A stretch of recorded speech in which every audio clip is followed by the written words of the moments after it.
Okay, so I have a little brother. There's a big age gap between us, so I'm basically his second father, I would say. You know, he's a good kid, but there's a big problem. This looks up to me for no reason. He hasn't checked my CV, nothing. And I'm not saying I'm a bum, like, but I'm not a bum. And I'd be trying to break it down to this, like, obviously subtly, like, I'm not really good at everything.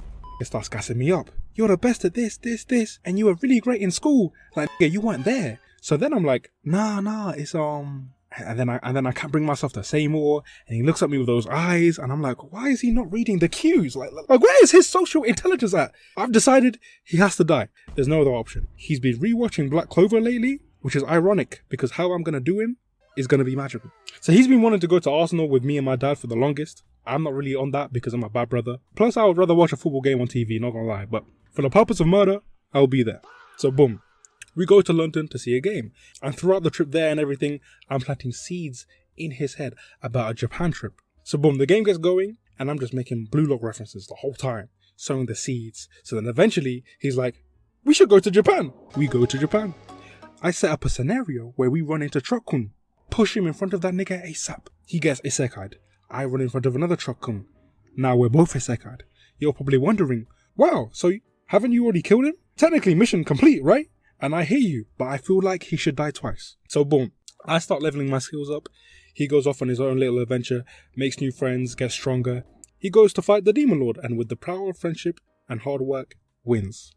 And as they're all in their tired, fulfilled state, I begin to slaughter his whole party. Nissan, what are you doing?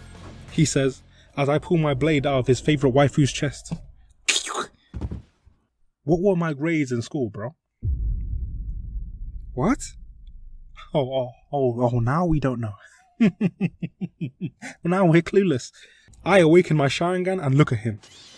Do you know why your whole party is dead and there was nothing you could do about it? It's because you don't have enough hate.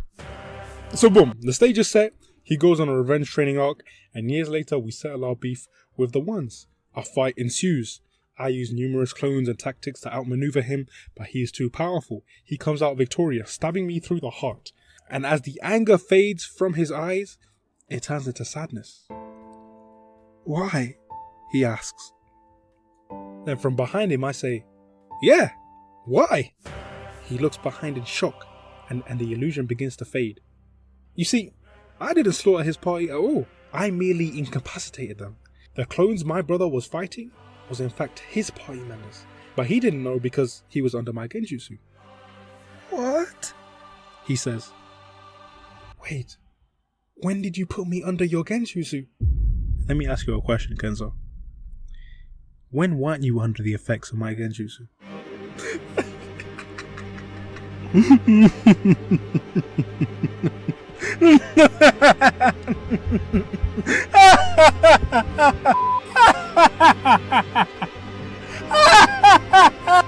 Then he killed himself out of guilt. The end. Is that a good plan or not? Thank you for watching. Now watch another one. No, now watch another one. Watch another one.